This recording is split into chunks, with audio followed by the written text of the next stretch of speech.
안녕하세요. 안녕하세요. 네, 우리 이베이스트 투자증권의 대표적인 유튜브 채널이죠. 썰당. 자, 오늘은 우리 김성주 과장님. 저희가 이제 계속 이제 하기로 됐는데 이전에는 이 팀장과 김 차장이었는데 이제는 내용이 조금 제목이 바뀔 것 같아요. 네. 저희 팀장님이 이제 빠지시고 제가 이제 진행을 하게 됐고 우리 김성주 과장이 일단 이제 내용 설명을 이제 하는 방향으로 하도록 하겠습니다.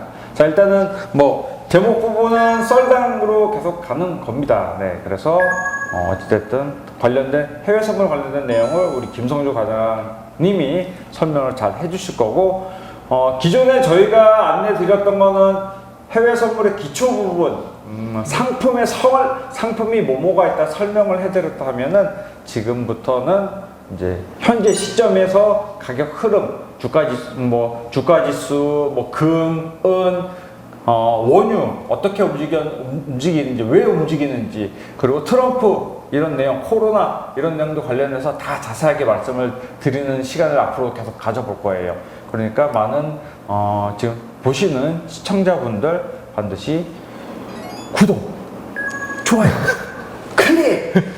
오케이? 자, 그러면은 이제 오늘 첫 번째 시간을 좀 가져보도록 하겠습니다. 이게 첫 번째 시간이랑 또 마찬가지예요. 오늘부터는 지수, 현재 미국 지수나 뭐 유럽 지수, 뭐 한국 지수, 아시아 지수까지 다뤄볼 시작이니까 먼저 지수 선물에 대한 기본적인 개념 정리부터 해서 현재 흐름을 좀 알아보도록 하겠습니다.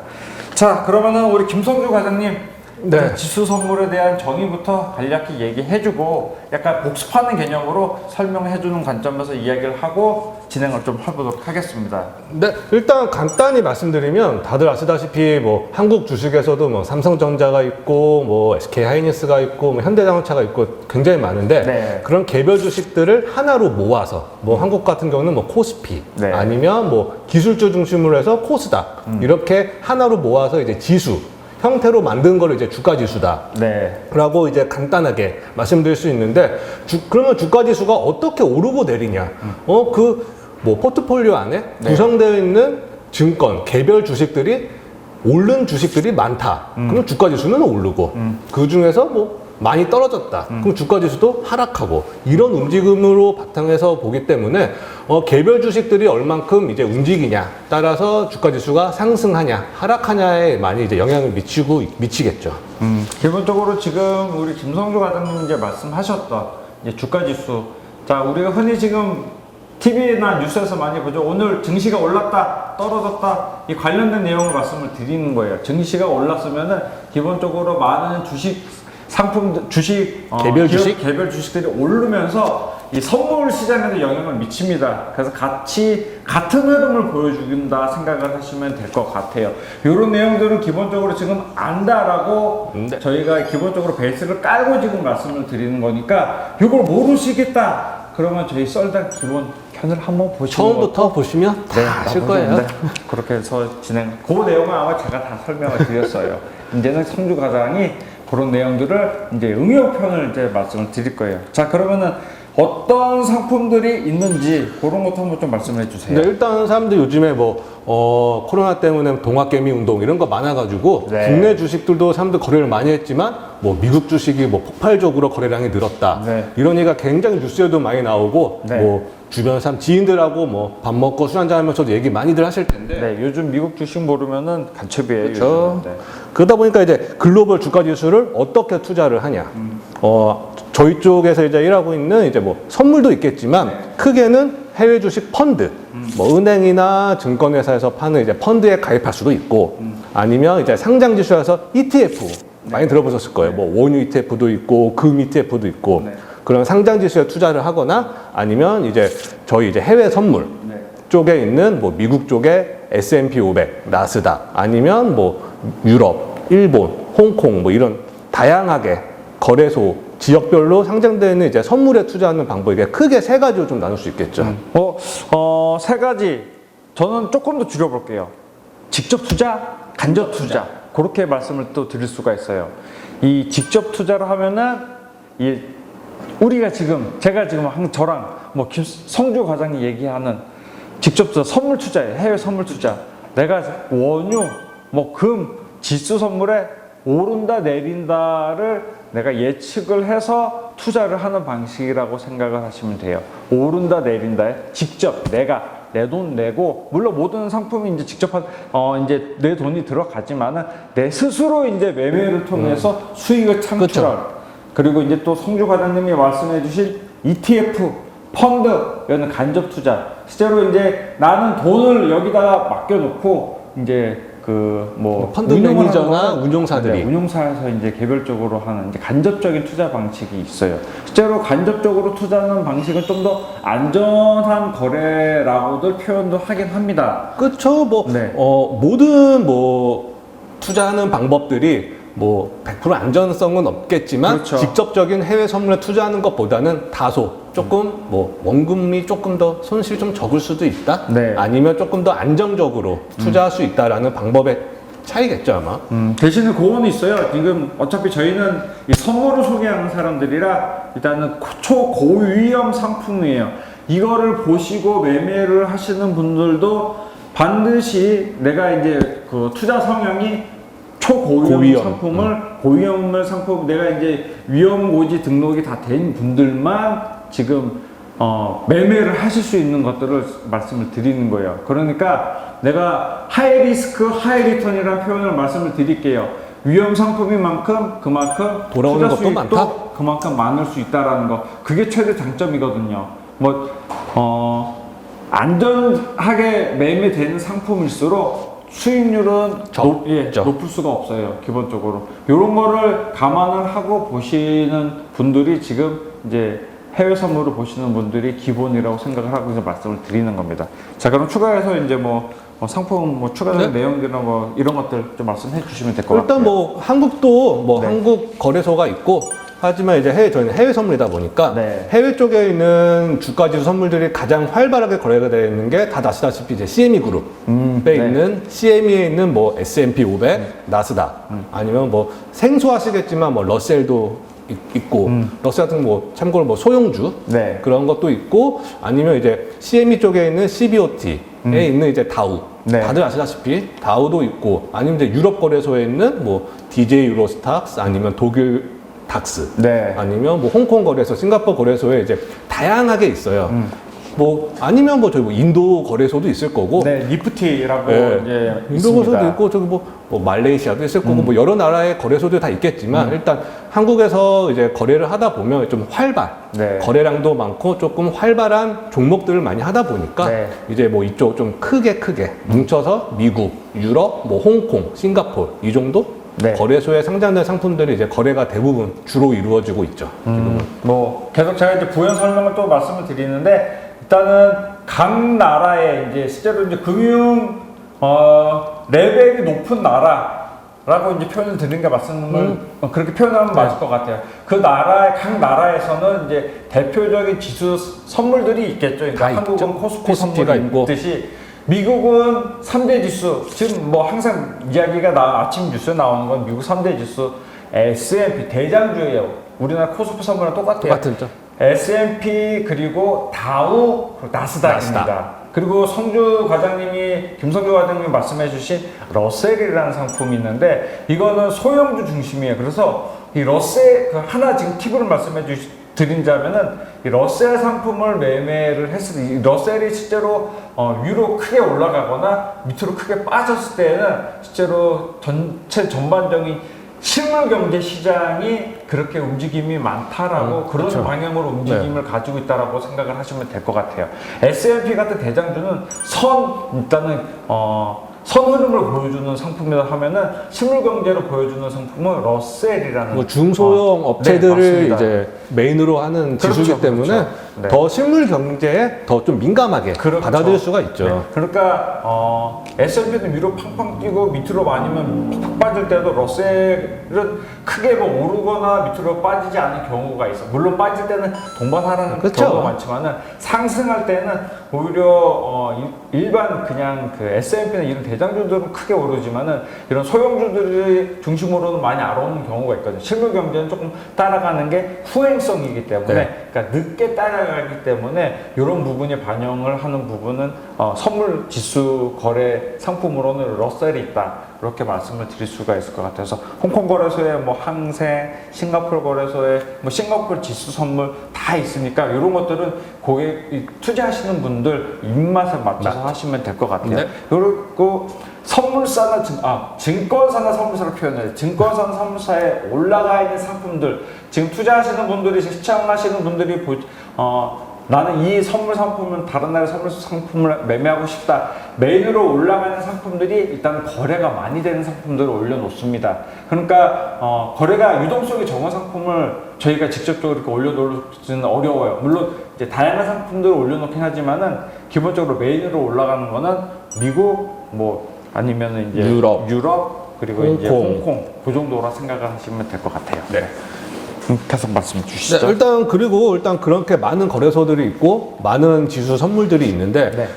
어떻게 가격이 움직이냐? 네. 아까 처음에 말씀드린 것처럼 개별 주식들이 많이 오르는 지수들은 당연히 오르겠지만 네. 거기에 가격 요인이 움직임의 요인이 어떻게 되냐? 네. 이제 보면 이제 장기적인 관점하고 이제 단기적인 관점을 좀 볼 수 있겠는데 장기적인 관점 보면 이제 국가의 경제적, 경제 이슈들, 이번 분기에 GDP가 어떻게 나왔다, 아니면 고용 지표가 고용이 서서히 좋아지고 있다. 그럼 당연히 그 나라의 경제가 좋아지고 펀더멘털적으로 좋아지기 때문에 지수들은 당연히 조금 장기적으로 상승할 수 있는 트렌드가 마련해지는 모습을 보이겠죠. 네. 그리고 또 다 아시다시피 한국도 한국은행이 하지만 미국이나 다른 나라들도 이제 금리나 아니면 조금 나라가 힘들다 부분이죠. 네. 하다 그러면 이제 양적 완화를 비롯해서 부양책, 정책들을 많이 펼치니까 그런 정책들의 영향을 받으면서 사람들이 기대만큼 정책이 나왔다. 그러면 이제 경기가 좀 더 살아나겠다라고 좀 올라갈 수도 있고 생각보다 나는 100이라는 부양책 정책을 원했는데 실질적으로 중앙은행이 70밖에 안 썼다. 네. 그러면 거기에 대한 또 실망감 그런 것 때문에 이제 좀 그런 거에서 이제 장기적으로 좀 트렌드를 볼 수도 있겠죠. 네. 단기적이라 하면 어떤 게 또 있을까요? 그러면? 기업들의 실적 아니면 주간이나 월간으로 발표되는 경제 지표들 네. 아니면 정말 단기라고도 할 수 있겠지만 어떻게 보면 현 시점에서는 장기로 볼 수 있는데 천재지변. 네네. 코로나 지금 현재 상황이네요. 근데 코로나는 단기가 아니고 아직까지는 장기냐 단기냐 좀 선택하기는 조금 애매한데 그러니까 장기로 갈 것 같죠? 코로나라는 복병이 실제로 이제 나타난 거잖아요. 역대 이제 없었던 바이러스가 창궐이 되면서 지금 현 사태가 이제 발생이 됐는데 이런 것들은 실제로 기존에 신종플루 같이 금방 이제 약이 이제 바로 있었으면은 금방 끝났을 텐데 코로나는 지금 치료제가 없다 보니까 요게 이제 단기적 관점보다는 요거는 중장기적으로 보는 게 좀 맞을 것 같아요. 거의 지금까지만 해도 거의 반년 이상이 코로나 그렇죠. 영향을 받고 있으니까 네. 단기라게 보기는 조금 힘들고 이게 이번 연도 내년 상반기까지 한다 그러면 중단기 아니면 더 이상 간다 그러면 좀 장기적으로 어쩔 수 없이 모든 나라에 영향을 끼칠 수 있겠죠. 그러면은 과장님은 혹시 매매를 해보신 적 있으신가요? 이 뜬금없는 질문이긴 한데 매매 해보신 적이 있으신가요? 선물 지금 지수 선물. 전 지수 선물 없죠. 그래요? 전 해봤어요.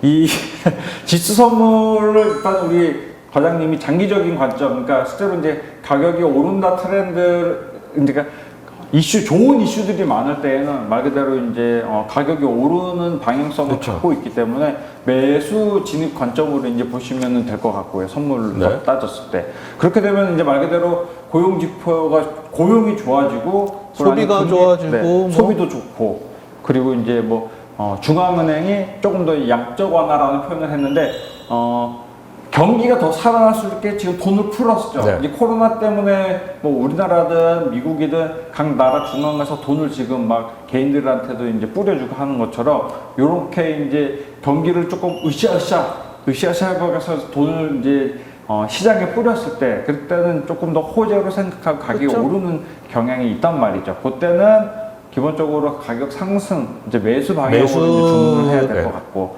반대로 이제 지금 코로나가 또 창궐이 돼서 처음에 1월 초나 1월 초 말씀을 드리면은 사람들이 막 죽어나고 네. 뭐 몇백만 명씩 죽어나고 그쵸. 점점 퍼지고 있고 이러면 사람들이 일단 무섭잖아요. 네.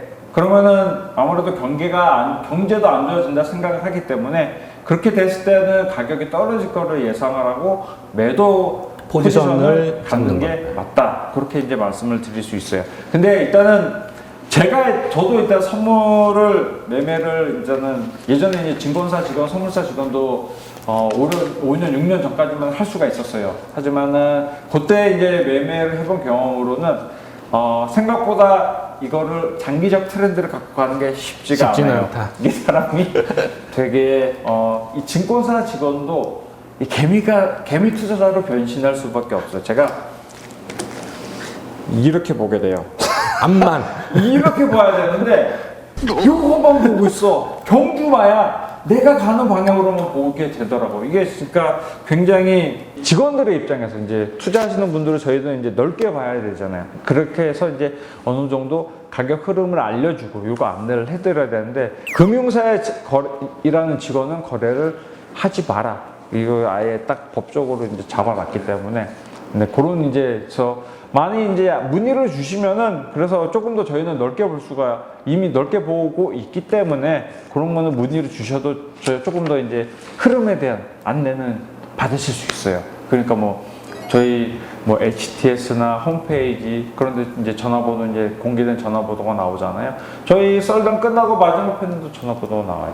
그거 전화번호 한번 눌러서 이제 이 상품은 뭐 요즘 경기 흐름 어떨 것 같습니까? 그런 것들 여쭤보시면은 친절한 안내 가능하시죠? 최대한 친절하게 네. 뭐 우리 다들 네, 김성주 과장님이 친절하게 말씀을 해주신다고 합니다. 저는 전화 잘 안 받아요. 자, 그러면은 일단은 장단기적 그리고 이제 그런 가격 흐름이 빠진다 오른다 말씀을 다 이제 간략하게 좀 말씀 다 해주셨어요. 이 내용들 이미 제가 다 말씀드렸던 내용의 복습을 간단하게 했던 거고. 자, 그러면은 이제 이 지금 보시는 분들 솔직히 제일 궁금한 게 요즘 시장이 어떠냐? 네. 저희가 이제 이걸 찍고 나서 이제 바로 이제 최대한 빨리 업로드를 해주면서 네. 이제 투자하시는 분들 볼 수 있게끔 해드릴 거기 때문에 자 지금 전 세계를 일단은 대장이 경제 대장은 미국이잖아요. 미국이죠. 자 미국 흐름을 먼저 짚어보는 게 맞겠죠? 뭐 네. 우리나라보다도 일단 미국을 먼저 좀 볼게요. 해외 선물 투자하시는 분들은 해외 선물에는 코스피가 아니라 미국이 우선이니까. 해외잖아요. 네, 해외니까. 이걸 하시는 분들, 그걸 맞춰서 저희가 말씀을 드릴게요. 일단은 우리 과장님이 준비하신 내용들을 조금 들어보시는 게 좋을 것 같아요. 요거 현재 뭐 10년 전부터 현재 트렌드? 네. 네. 그런 것부터 조금 쭉 한번 말씀해 주셨으면 좋겠습니다. 네. 아까 계속 이제 김성준 차장님도 말씀해 주신 게 해외 선물이다 보니까 미국 지수가 가장 대장주다 네. 말씀 주셨는데 가장 크기도 하고 한국 이제 주식이나 한국 사람들은 이제 또 미국하고 시차가 있어요. 네. 그러니까 미국 영향을 많이 받기 때문에 그 전에 한국 시장이 9시에 열리기 전에 미국 장이 어떻게 끝났냐 거기에 한국 주식들이 지수들이 은근히 되게 영향을 되게 많이 받으니까 그래서 장저 개장 방송 주식 이제 하시는 분들은 장저 개장 방송도 많이 보시잖아요. 그런 네. 것들이 미국 시장 이제 거기도 많이 이제 어쩔 수 없이 영향을 받게 되니까. 그렇죠. 네. 그리고 제가 지금 이제 준비하신 게 있죠.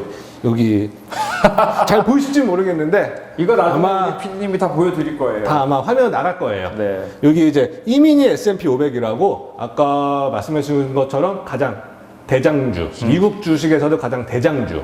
준비 잘했어요. 네. 아주 그냥. 감사합니다.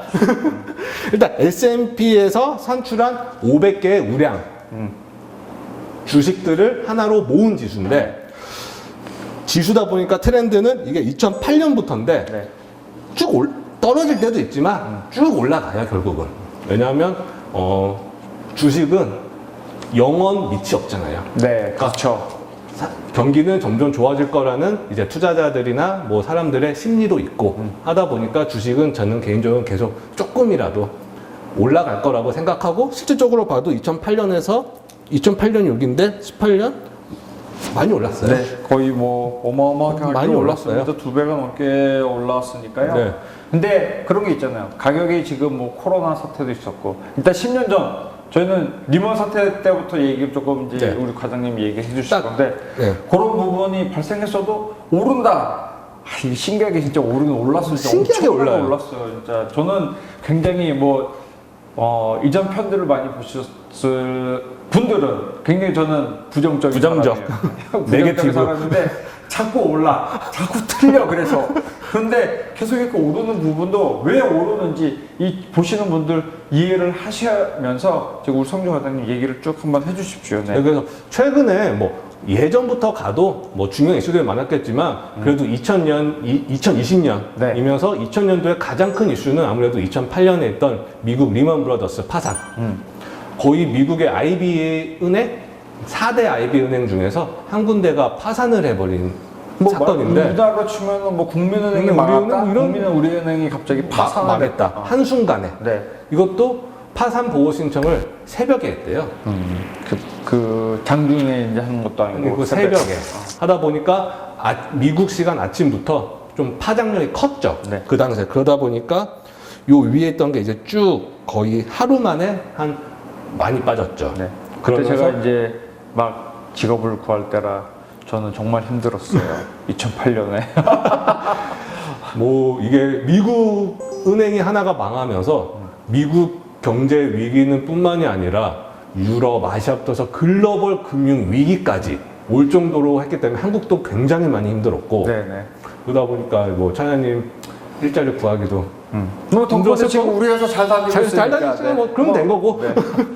그러다 보니까 이제 리먼 브라더스 터지면서 파산을 하면서 미국 지수나 이제 글로벌 경기가 안 좋아지고 안 좋아지다 보니까 각 나라의 중앙은행들이 우리나라 힘들어.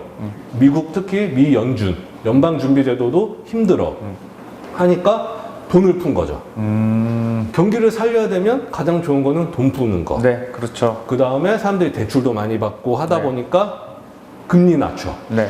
그러면 저금리, 네. 돈 풀고 그 두 가지가 가장 경기를 회복하는데 가장 좋은 것들 중에 하나고 또 왜냐하면 다들 아시다시피 뭐 인터넷만 찾아봐도 다 나오니까 네. 리먼 브라더스 사건이 터진 거는 이제 서브프라임 모기지라고 해서 네. 대출을 받을 수 없는 등급들의 사람들한테 대출을 해준 거죠. 저도 조금 여기서 이제 말씀을 궁금한 점들이 많은 분들이 있을 거예요. 리먼 사태 막 그렇게 이제 10년 리먼 사태 하는데 그게 뭔지 모르시는 분들 굉장히 많아요. 궁금해 하시는 분들. 요거 간단하게 조금 말씀을 해주세요. 네. 일단 2008년도에 리먼 브라더스 사태가 터졌고 이 사태의 부채 규모가 리먼 브라더스 은행 부채 규모가 6,130억 달러. 그러면은 몇 조예요? 700조? 네, 700조. 그만큼 어마어마한 부채를 갖고 파산했기 때문에 글로벌적으로 이제 좀 금융위기가 왔죠. 네. 근데 이게 왜 왔냐? 아까 잠시 말씀드린 것처럼 대출을 받을 수 없는 사람들한테 집을 사라. 그 신용등급이 굉장히 낮은 사람한테도 돈을 빌려준 거는 그쵸. 집을 사기 사게끔 위해서 해준 건가요? 한국말로 하면 주택담보대출 이런 거들. 그러니까 네. 이 서브프라임이라는 게 미국에서 세 번째 단계래요. 그 등급이 등급이. 신용 등급이 그러면 제가 있었던 경험으로는 그럼 그 등급이면 실제로 돈 대출도 힘들거든요. 돈 대출도 힘든데 네. 이제 그 당시에 2007년 뭐 그때 당시에 부동산 경기가 워낙 좋다 보니까 네. 이런 큰 은행들이 수익을 좀 어떻게 얻을까라고 생각을 하다 부동산 시장이 계속 오르니까 이런 사람들한테도 돈을 빌려줘서 집을 사게 한다. 그리고 나서 돈을 못 갚으면 그 집을 담보로 돈을 받겠다. 돈을 받겠다. 네. 이렇게 해서 막 돈을 풀어준 거죠. 네. 그리고 이런 사람들이 막 등급도 안 되는 사람들이 뭐 통장 잔고도 확인 안 하고 돈을 빌려주니까 집을 다 샀죠. 다 샀는데 근데 실제로 그렇게 등급이 낮은 사람들은 수익도 거의 없는 없죠. 사람들도 많이 있었을 텐데. 그러니까 자산 증명이나 네. 소득 증명 없이 돈을 그냥 빌려준 거죠. 예전에 우리나라 그 모기업의 이제 카드 사태처럼 이제 그쵸. 학생들한테도 그냥 카드 신용카드 다 찍어서 해주고. 비슷한 경우라고 생각을 하면 될 것 같네요. 네. 그러다 보니까 하는데 또 부동산 경기가 계속 살아났으면 괜찮았겠죠. 네. 근데 어느 순간에 부동산 수요가 줄면서 자연스럽게 부동산 가격이 빠지고 흔히 말하는 버블이 이제 빵 터진 거예요. 네. 부동산이 이제 막 올랐다가 버블이 딱 터지면서 막 우르르 집값이 하락하면서 이제 돈도 못 갚는 사람들한테 돈을 빌려줬으니 네, 그렇죠. 은행은 돈도 못 받죠. 그래서 돈이 리턴이 안 되니까 이제 운용이 안 되는 거죠. 운용이 안 네, 되고 네, 맞습니다. 그러다 보니까 이런 걸 막기 위해서 뭐 MBS라고 해서 뭐 좀 말은 어려운데 뭐 주택저당 뭐 증권에서 뭐 약간 파생과 성격이 비슷한 금융 상품들을 계속 만들기 시작한 거죠. 이게 되게 재밌는 게 이제 저희가 지금 파생상품 이거 얘기하고 있는데 파생상품 파생상품이 안 안 좋다. 좋다고 이거 얘기하고 있는 경우랑 똑같은 경우라. 네. 근데 조금 더 일단 말씀해 이렇긴 주세요. 한데 이런 것 때문에 네. 너무 은행의 부채가 진짜 눈덩어리처럼 네. 뭐 눈사람 만들 때 눈을 굴리면 점점 커지는 것처럼 네. 이렇게 점점 커지다 보니까 부채가 아까 말씀드린 것처럼 한국 돈으로 약간 700조 가까이 그럼, 네, 하니까 글로벌 경제 위기가 왔고. 네. 그러면 제가 이거 보니까 쭉 지금 올랐잖아요. 네. 양적 완화를 계속한 걸로 지금 나와 있거든요. 지금 보면 여기 보시면 2009년 2008년 말에 네. 미 연준이 1차 양적 완화를 하고 네. 했어. 한번 돈 풀고 했는데 경기가 안 살아. 그러니까 10년 11월에 또 2차 양적 완화를 또 했어요. 그러면서 이제 정말 살 줄 알았죠. 미국 경기가. 근데 쭉 계속 빠지면서 좀 올라갔는데 여기서 계속 더 이상 미국 경기가 살지 않아. 그러니까 다시 미 연준에서 3차까지 해버린 거죠, 이제. 그러니까 중간중간 유럽 경제 위기가 있음에도 불구하고 돈을 끊임없이 찍어냈다는 계속 얘기잖아요. 푼 거죠. 네. 그러니까 그 지금 금리가 미국도 0이에요. 0이었었죠. 현재는 0. 네. 0이었었는데 0에서 계속 근 7년, 8년 트럼프 대통령 전까지였나요? 거의 한 9년 정도를 0, 거의 제로 수준까지 갔다가 거의 매 그 정책 회의 때마다 0.2%씩 계속 올리다가 한 2.5%까지 갔죠? 네, 아니 갑자기 이제 어느 정도 많이 이제 미국 경기가 많이 좋아진 다음에 이제 금리를 올렸다가 그러니까 요 정도에서 힘들다가 여기에서 이제 금리를 인상하기 시작한 거죠.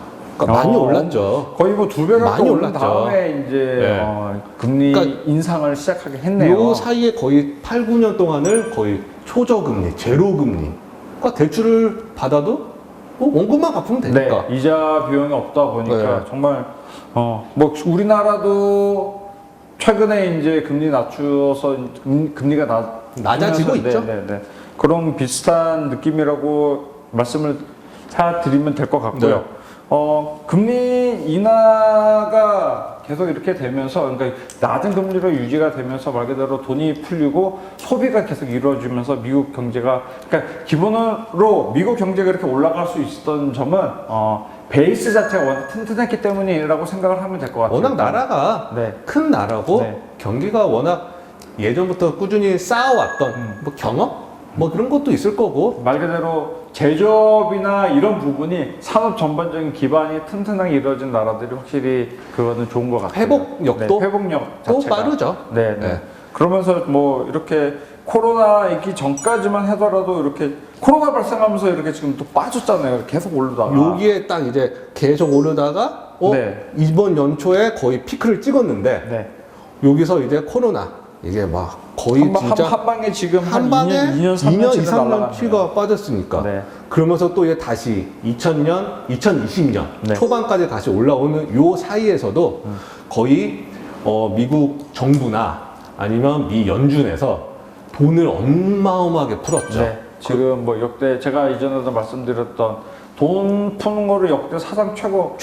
네. 리먼 사태 때보다 지금 한 3배 넘게 지금 풀었으니까. 훨씬 많이 풀었죠. 네. 어마어마하게 풀었다고 보면 될 것 같아요. 그리고 거의 뭐 2, 3주 동안에 금리를 그렇게 올렸던 금리를 다시 제로 금리로 만들어 버리고. 네.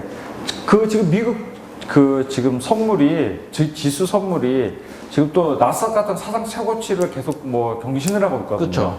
코로나 영향 때문에 진짜 아무도 예상하지 못한 네. 그런 변수 때문에 빠지면서 경기가 완전히 글로벌 경기가 완전 죽었죠. 네. 진짜 바닥을 기었죠. 사람들 네. 집에서 못 나오고 네, 맞습니다. 뭐 중소기업들 뭐 망하고 뭐 가게들 네, 파산 망하고 시장 기업도 뭐 되게 많았으니까. 많으니까 그렇기 때문에 거기서 이제 모든 나라들이 돈을 풀고 금리를 내리고 하다 보니까 사람들이 이제 천천히 이제 조금 소비를 하기 시작하면서 전 세계적으로 아직 코로나 발생 환자들은 굉장히 많아요. 네. 그래도 그 2월, 3월 그때보다는 조금 수그러들었다? 그렇기 때문에 사람들이 이제 점점 밖으로 나오고 하다 보니까 이제 소비가 조금 되기 시작하는 거죠. 근데 저는 조금 대단하다고 생각했던 게 뭐 그리고 조금 그런 것들이 많았던 것 같아요. 그 이제 홈 말 그대로 집에서 이제 할 수 있는 기술주 뭐 나스닥에 들어가 있는 기술주들. 그러니까 한국으로 말하면 코스닥 주죠. 네. 넷플릭스 뭐 이런 주식 상품들이 엄청 우리가 흔히 계속 TV 보면 넷플릭스나 이런 것들 뭐 어마어마하게 지금 가격이 올랐고 뭐 넷플릭스, 네. 페이스북, 아마존, 이런 뭐 것들이, 구글 네. 이런 게 집 안에서 해소할 수 있는 회사들이 굉장히 많이 오르면서 주식 가격이 오르면서 실제로 이 나스닥 가격 끌어올리는 대장 역할을 했던 것 같아요. 그래서 나스닥이 오히려 미국 경제를 지금은 이끌어가고 있다. 네, S&P가 아닌 실제로 모든 S&P가 대장인데도 불구하고 나스닥이 지금 시장을 이끌고 있는 현상이 또 재밌는 현상이 좀 발생이 된 이게 거죠. 지금 최근 몇 년 동안은 모든 지수들이 S&P 500을 따라갔다. 그렇죠. 아니면 진짜 옛날에는 다우 네. 지수를 따라갔다 하는데 요즘은 아까 말씀해 주신 것처럼 그 기술주가 바탕이 된 이제 나스닥이 우선이 되고 있고 거기에 이제 뭐 S&P 500이나 뭐 다우 지수들이 이제 뒤따라서 움직이는 모습을 보이고 있고 코로나 때문에 빠진 다음에 회복하는 상승폭도 나스닥이 제일 크죠. 그렇죠. 일단은 집안에서 할 수 있는 일들이 해야 될 수밖에 없었던 상황이 미국 경제의 기술주의 상품 기업들을 말 그대로 돈이 뭐 미친 듯이 밀려 들어왔다고 표현할 수밖에 없을 것 같아요. 그러면서 이제 가격이 올라가고 나스닥이 오히려 실물 경기가 이렇게 반등되지는 않았어요. 근데 이 선행 지표라고 선행 흐름으로 가격이 이렇게 올랐다, 지수 선물이 이렇게 올랐다라고 이제 말씀을 드릴 수가 있을 것 같아요. 또 제 개인적 생각은 한국도 네. 그 재난지원금이죠. 네. 돈을 줬잖아요. 네. 이제 미국 같은 경우는 한국보다 조금 더 많이 줬어요. 네, 훨씬 많이 훨씬 많이 줬는데 그게 사람들이 이제 밖에 못 나가고 소비를 못 하니까 그 돈이 주식 시장으로 많이 들어왔다. 라고도 이제 저는 조금 생각이 들 수도 있겠죠, 지금. 우리나라는 말 그대로 조금 다른 형태로 돈을 줬으니 돈을 밖에서 쓸 수 있는 돈을 줬어요. 약간 조금 다른 방향으로 실제 현금을 줬으니까. 현금을 줬으니까 현금이 내 통장에 들어왔다. 네. 그러면 밖에 못 나가. 못 써. 그러면 진짜 넷플릭스 같은 이런 데서 영화도 보고 드라마도 보면서 뭐 남은 돈은 뭐 자기 증권 계좌에 옮겨서 거래를 하는 거죠. 거래까지 시작이 돼서. 그러다 보니까 조금 더 한국보다는 조금 반등 폭이 좀 예상 외로 컸다? 라고도 볼 수 미국 있겠죠. 증시가 지금 뭐 어찌됐든 간에 또 지금 뭐 트럼프 대통령 이야기도 지금 많이 나오고 있어요. 트럼프 대통령의 재선 이야기가 지금 제가 안 할 수가 없어요. 그 각 나라의 대통령, 뭐 미국이 일단 대표적으로 재선이 되는 나라이기 때문에 대통령이 되기 위해서는 말 그대로 첫 번째가 어느 나라든 다루는 게 경제잖아요. 경제가 좋아야 된다라는 트럼프가 그럼 재선이 되기 위해서는 경제가 살아나야 된다. 이제 살아나야 된다 목적이기 때문에 돈을 또 이렇게 또 추가 지금 또 증표를 또 지금 얘기한다는 네. 얘기가 있잖아요. 근데 지금 민주당과 조금 계속 왈가왈부하는 그 뭐 금액 액수도 부분이나 있고 뭐. 그런 부분은 조율을 하고 있는 것 같은데 실제 미국 경기가 짧게 보신다 하면은 어제 그 러시아의 코로나 약이 이제 나왔다고 지금 하잖아요. 뭐 2차 검증까지만 끝나 실제로 약이 나오려면 3차 검증이 있어야 되는데 임상시험까지 해야 되는데 3차를 거의 건너뛰었다? 네, 굳이 그렇게까지 할 필요가 없을 것 같다라고 이제 표현을 했는데 푸틴 대통령이 그런 부분은 생각했는데 증시가 오히려 이때는 빠졌어요. 왜 빠졌는지 조금 의아하시는 분들도 있을 것 같아요. 그것도 좀 설명을 해주세요. 예를 들어서 뭐 백신이나 치료제가 나오면 당연히 사람들이 그 주사를 맞고 거기에 대해서 이제 코로나가 종식이 될 수 있겠다라는 생각으로 당연히 경기도 살아날 거라고 생각하면서 지수들이나 주식들 올라가야지 정상이죠. 네. 근데 약간 뭐 개인적인 생각인데 러시아나 이런 나라들 일단 돈을 많이 풀었고 약간 미국이나 뭐 저희 나라처럼 약간 민주주의보다 약간 공산주의 성격이 좀 강하다 보니까 자기들만의 약간 그 경쟁력, 그 코로나 백신이나 치료제에 대한 경쟁력을 조금 키운다고 생각을 해가지고 거기에 대해서 좀 위험성? 왜냐면 약이나 백신 같은 경우는 이제 조금 아무래도 사람 몸에 직접적으로 들어가고 그러니까 조금 사람들 거기에 대한 조심성이 있지 않나. 뭐 그렇게 말씀을 해주셨고도 저랑도 생각이 약간 저랑은 다르다가 표현을 말씀을 했다. 저는 일단은 지금까지 오른 거 저는 거품이다. 네, 거품이라고 봤어요. 거품이었기 때문에 한 번은 충분히 빼줄 만한 타이밍이 나올 수도 있을 것 같아요. 실제로 미국이 백신을 임상시간 3차까지 오케이 했을 때에는 한 번은 많이 빠질 거라고 저는 생각을 해요. 물론 나중에 지금까지 이제 올라온 것들이 돈을 풀고 그리고 이제 백신이 나올 거라는 기대감 그런 것 때문에 더 크게 탄력을 좀 받았는데 이 탄력 부분이 한 번은 빠지지 않을까. 약간의 조정 기간. 네, 그렇게 저는 생각을 일단 하고 있거든요. 그렇게라도 생각을 할 수가 있을 것 같아요. 그러면서 그리고 또 이제 금이 또 급락을 했잖아요. 계속 2,000불, 네. 온스당 2,000불 이상까지 올랐다가 측면의 가장 큰 폭으로 오르고 거의 했죠.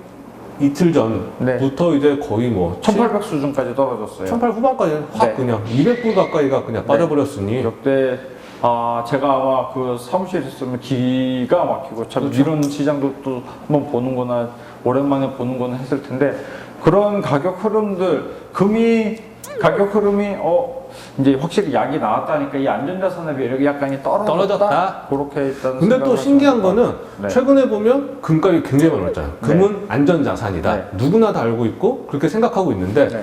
지수가 올리면서 또 같이 올랐단 말이에요. 이것도 또 어떻게 보면 이 경기 시장에 대한 조금 약간 모순이 아니지 않나? 제가 이전에도 얘기했지만은 세상에 안전자산은 없어요. 내가 돈 내고 투자를 하는데 그럼 다 투기자산이 안전자산이 어딨어요. 그때 내 돈 주고 내가 사는 네. 건데. 미국 증시가 지금 이렇게 오르는 게 지금 현재 흐름에서 유지가 과장님은 될 거라고 보세요? 저는 계속 오를 거라고는 생각은 하는데 네. 저는 아까 잠깐 차장님 말씀해 주신 것처럼 미국 대선 네. 이게 가장 이제 11월이잖아요. 네. 3달밖에 안 남았어요. 그게 가장 조금 변수가 되지 않을까.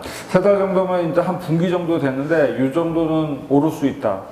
오를 수 있을 거고 저는 오를 수 있다라고 그 전까지는 11월이라고 하면 한 뭐 미국도 이제 TV 토론을 하니까 그때까지는 오를 것 같아. 오를 가능성이 아무래도 네. 높겠죠. 그러니까 지금 이걸 보시는 분들은 이제 저희가 뭐 오를 것 같다라는 느낌으로 말씀을 드렸지만은 그 중간중간 데일리로는 하락이 오르고 있을 수가 내리고, 오르고 내리고 내리고 충분히 있을 수가 있어요. 저희가 보는 관점은 저희가 뭐 지금 뭐 매도 시점 저희는 말씀드리지 않아요. 그러니까 뭐 장기적 흐름에서 솔직히 많은 분들은 얘기를 드릴 수가 있어요. 이런 흐름을 가지고 있다. 현재 누가 봐도 지금 이렇게 해서 올랐어. 계속 올라요. 올랐으니까 계속 오르는데. 더군다나 지금 미국의 이제 대선이 있기 때문에 이런 흐름에 맞춰서는 가격이 강한 흐름으로 갈 가능성이 높다. 그렇기 때문에 위험자산이 강하게 움직인다. 위험자산 대표적인 상품들을 또 말씀을 드렸잖아요. 뭐 일단 뭐 지수는 뭐 하나뿐만이 아니라 뭐 원유,